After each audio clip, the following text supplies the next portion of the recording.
What comes after the World Wide Web?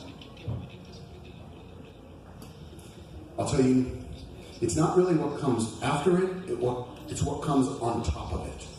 So you have the internet, and then you built the World Wide Web. Tim Berners-Lee is his name. 1993 was the first website. And the idea of the web was it created a protocol meaning a language, that every website could talk to every other website. That's what the web, the internet is the connections, the web is the language. So that whether you're Amazon, not the rainforest, the company, if you're Amazon, or you have a little website in your house, anyone can surf and connect because there's a common language. So now, we're going to build another layer on top of that, built on the blockchain. Because what's happened to the web is it's dominated by a few companies that store all the information on big servers and sell me. They put a price on my head and they sell me every day. I don't want to be their commodity. So now you can imagine as if every person was their own block, as in the blockchain, their own pod, and in it I have all my information and rules of how you can use it. And instead of having Google and Amazon and Facebook own all my data, I own all my data. And I can connect with all the people. And this is the new technology layer that's coming. Sound good or scary? Now we're getting to the scary shit. Post-human. What does post-human look like?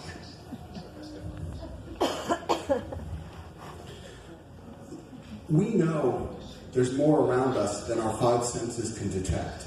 I mean, I'm in this room now, and we know that there's infrared and ultraviolet light and X-rays, and there's all this stuff. Remember, there's a soup of shit. Again, the technical word, I'm sorry. There's a soup of shit, and we walk through it oblivious. We have no idea what's around us. And why is that? Because biological evolution gives every species, humans and every other species, just enough to survive. So we know that the light spectrum is this long, but we're only given this much of it, the visual light spectrum.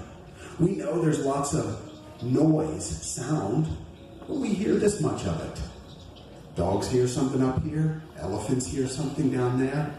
I once saw this documentary from this woman that was studying elephants, on the Serengeti Plain in Africa. These big, majestic animals quietly moving through, just moving beautifully.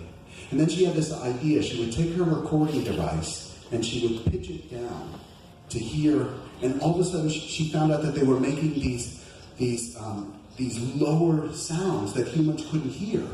And that actually elephants were not quiet, majestic beings. They were quite chatty. They never shut the fuck up. But we just didn't hear it because that low frequencies traveled long distances over the plains. So we were completely unaware. But if you think about humans, we live outside of biological evolution, right? We don't exist without technology. I mean, there is absolutely nothing in this room that is natural. Nothing. There's furniture, there's clothes, there's lights, there isn't one thing natural in this room. If I took any person and stripped them down naked and put them in any environment in the world, you couldn't survive. You couldn't even maintain your own body temperature. You might have to build a fire, or build some shelter, or get some clothes. And even to chase down an animal with your bare hands, tackle it, and then eat it? Impossible. Humans need technology. That's what allowed our brains to get so big, because we outsourced it. But I don't have time to wait anymore.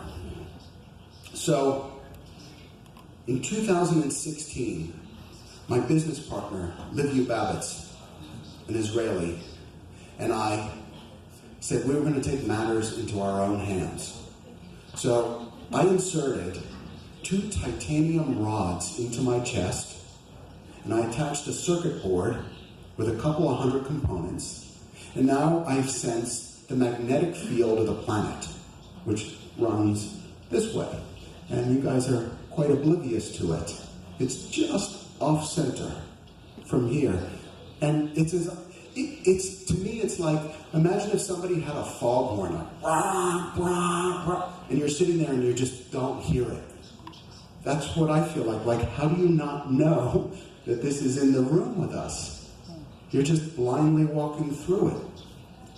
So this is truly a new sense. It's not a tool, right?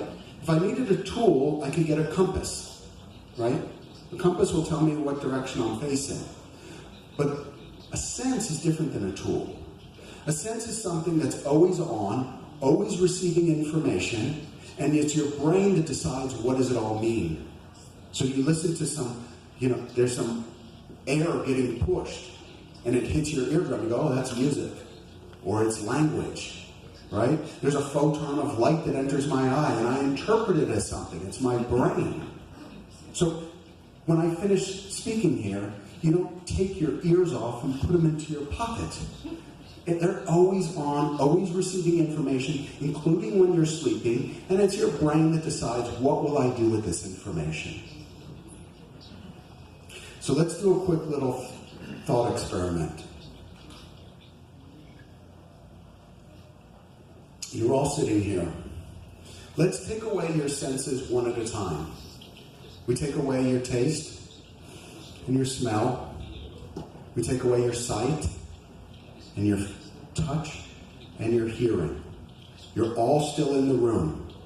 You have your brain, your memories, your intellect.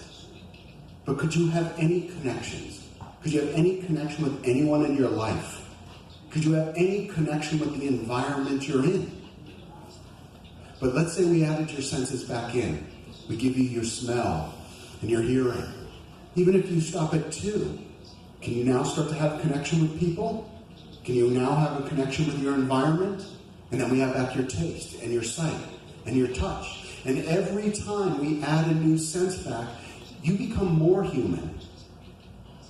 You have more connections with people, and you have more connections with the environment you're in.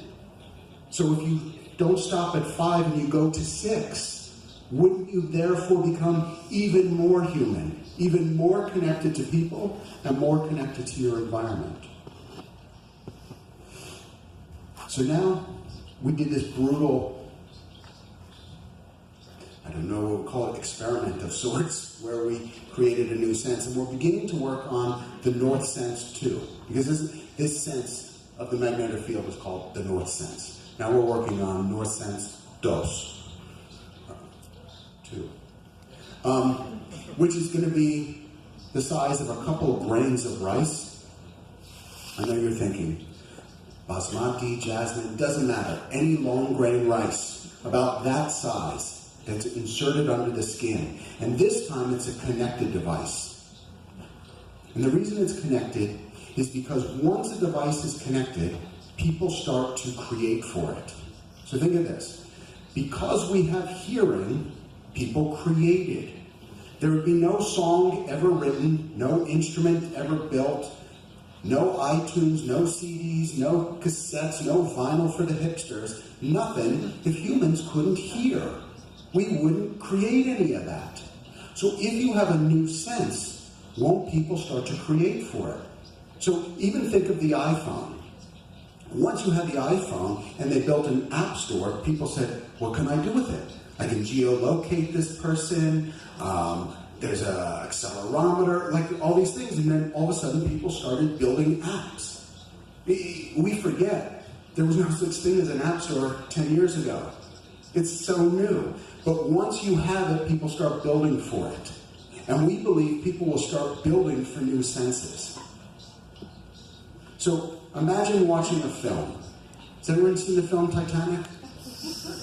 spoiler alert, it sinks at the end. And by the way, I don't know. I think she could have saved, what's his name, that Leo DiCaprio, that he also dies at the end, part of the spoiler alert.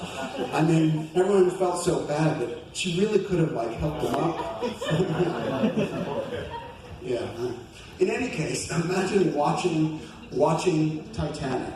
Now, you could watch the film in black and white, right? If you watch it in black and white, you still see all the action, you follow the story, you see everything.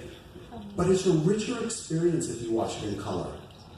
So imagine that they would make a movie, but not just put color into it, but sending me information because I have the North Sense. So when they're dancing in the ballroom, I feel all of that. Just like I hear it, I see it, you start to sense all of that. And truly, this is going to be the end of Generation Screen. We cannot spend our lives staring into phones forever. Imagine now if I connect my North Sense to Google Maps, and instead of looking down, I just walk through a city, and I'm getting the information directly to my body. Because that's what you can do with a new sense. See, I can go in a city and I can look around while I'm walking and have a conversation with somebody and smell. So all your senses work nicely next to each other. But if I'm using them, instead of looking to look at my phone, that's not so good. So now I can use a new sense to communicate my orientation directly to my body so that I never have to use my other senses for that. So I'm going to wrap it up. I'm going to leave you with a couple of questions. I mean, think about it. How much time, energy, and money do we spend to make our phones smarter, and our homes smarter, and a drone smarter? Why aren't we spending the same time, energy, and money on humans?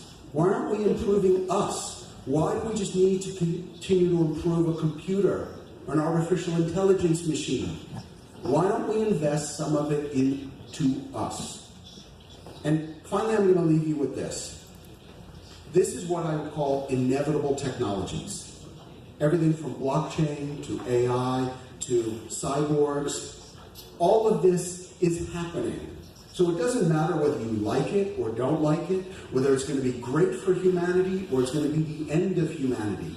It's irrelevant. It's like cars. There's going to be autonomous vehicles. No one is going to drive a car in the future. No one is going to fly an airplane. I mean, that's the scariest thing in the world. Like, I got on a flight the other day and I saw this pilot walk on. I was thinking, fuck. I'm just picturing, he's like 60 years old, just got in a fight with his ex-wife about paying for the university for his 2 kids, and he had a couple of drinks in the Holiday Inn bar last night, and now he's gonna fucking fly the plane. I'm like, no. I want a computer to fly this plane with split decision accuracy.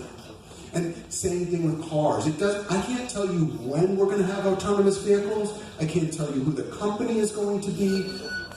I can't tell you the shape. I don't know if they're going to be cars or they're going to be flying, but I can tell you what's coming.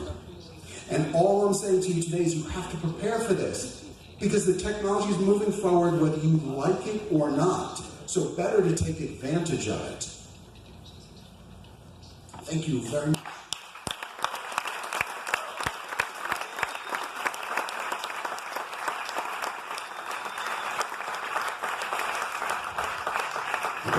Is that a gang sign? Oh, I thought you were like, I was happy to offend everybody unless you're in a gang. And then I'm sorry.